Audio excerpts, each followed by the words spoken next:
Hey, we're ready. It's cuffing season. It's wedding season.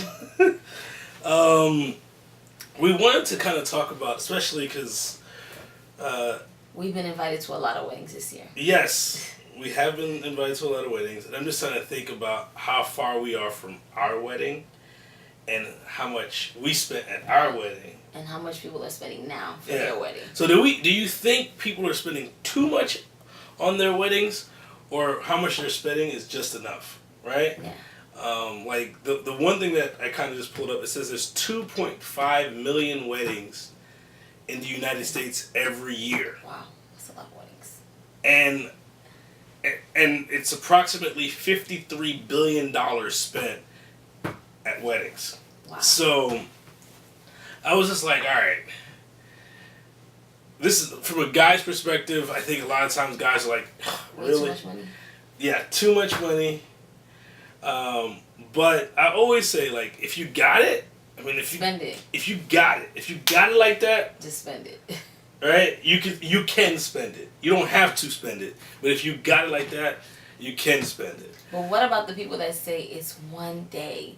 It's one day. You have to do it. Everything you want to do that one day. What do you say about that? It's one day. That's the problem. It's one day. You got after. The thing about it is, and I know this. Everybody who's talked to me, after the wedding, like when you come back from your honeymoon and stuff like that, do you have money in your bank account? That's like. That's yeah. That's important. That's Like, very do important. you have money in your bank account? But my wife being, kind of that I love weddings. she loves weddings. My mom loved weddings. Let me tell you something. I don't know what that was. One of the soap operas where Erica was on. I don't know which one that one is. But One Life to One Live. Life to Live. There was always a wedding, and that was like She was always ruining it too, probably. 3 o'clock or 4 o'clock. I think 3 o'clock. 2 o'clock. 2 o'clock. General Hospital was 3 o'clock. Okay. That was my mom's show. It's Sunny. So 2 o'clock, we'd have to, if there was a wedding going on in any show, my mom was like really into it. So I guess that's one of the things of just kind of growing up in that. So I've seen a lot of TV weddings. But what are some things that you would say? Like me, I personally would say limit every single thing. Like try to spend the least amount of money. But what are some places that you feel like you should not skimp on? Like what are some areas that you feel like, all right, I can be cheap in everything else, but I shouldn't be cheap here? The food and the entertainment. The food. And the photographer. They throw away the food at the. No, the thing about it is that you never want to go to a wedding and the food, like the appetizers and the food is not good. Because some people taste the food. So you go so that you can see if that venue has great food. People review venues. You'd be surprised if you go online, they review venues. I don't know. So the food needs to be good.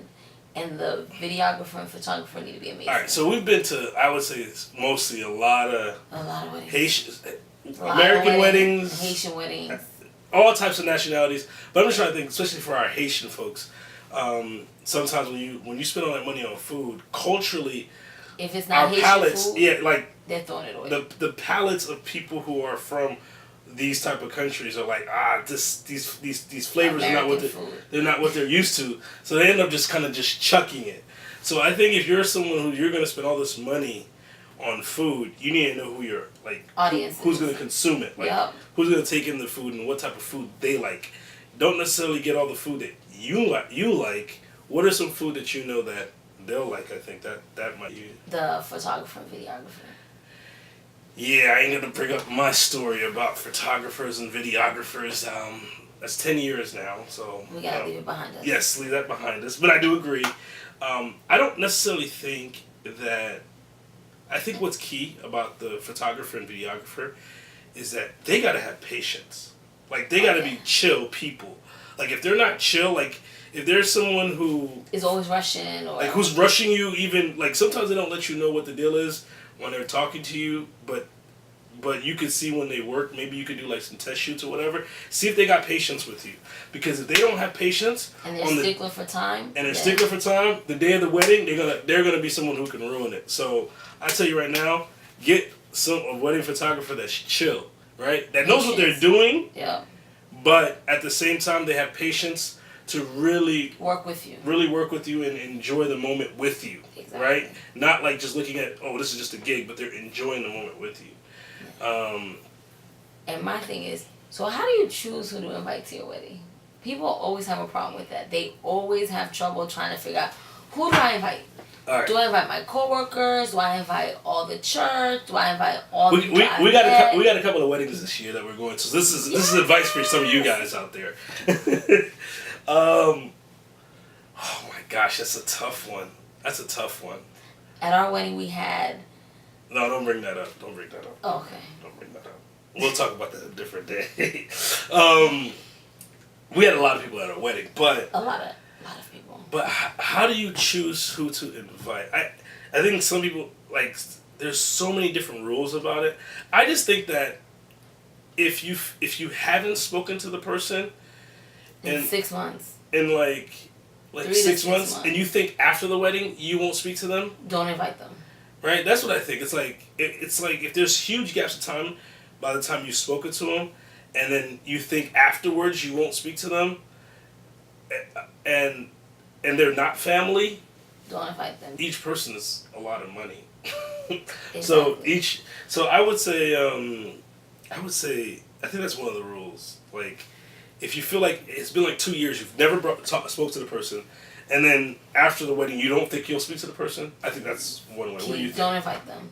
I agree. If you haven't talked to the person in 3 to 6 months, or they look on your Facebook and notice that you're getting married and they message you, congratulations, hope to see you get an invite, it's okay. Just don't invite them. They'll be fine. So if they direct message you, then that's probably a no, right? Like, in other words, if they weren't part of your initial thought Process at the beginning, don't invite them. It's okay. They won't miss out because you weren't talking to them anyway before, so they'll be okay. all right. So, how much is too much? That's tough. We spend a lot. That's tough. But the thing about it is that the economy's different. 10 years ago, we paid. We won't bring that up. Yeah, we paid quite a bit. But now, things are more expensive. So I think things are more accessible, right? Like, photographers used to be this thing where photography used to think it used to be so expensive because there wasn't so many people into it, like so many people involved in it. I think there's a lot more people in it, and they're a lot more skilled now too. So you don't. It's like the market is not like to a place where. You don't always have to go to the high end. Because I think before you have to do the high end. You have to get the high end to get the quality. To quality. I think you can now. There's skills and talents through all different levels, right? Yeah. Different budgets, right? So you want to make sure that you try them out. Make sure you do that free photo shoot. Make sure you see a lot of pictures and look at the reviews. I think 10 years ago, I don't think I looked at one review of. No such thing as reviews. Back then. But Not I really. think now, look at the reviews. The venue, look at the reviews. The food, look at the reviews. The videographer, photographer, look at the reviews. Even limos, look at the reviews. So that you know what you're getting yourself into. Don't trust everything somebody tells you. Yeah, I'm trying to think of all the advice I can give to the guys. Stay out of it. I agree with that. 100%. Try to make sure you're on top of how much money is being spent at all times. But at the end of the day, you want it to be a good experience. For her. For both of you guys, if you decided, hey, I'm gonna get married, and I'm not gonna elope, I'm just not gonna have it in a courtroom. I'm gonna actually have it at a venue. Then you want it to be good. You really do.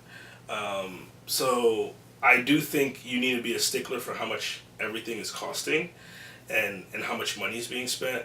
Because at the end of the day, it's the guy's responsibility to have a place to stay, right? Yeah. So I think I would sometimes focus on that, making sure that you have the afterwards, right? Like, she's gonna focus on sometimes making the day great. You're gonna be focusing on making her life great. That's awesome. That's true.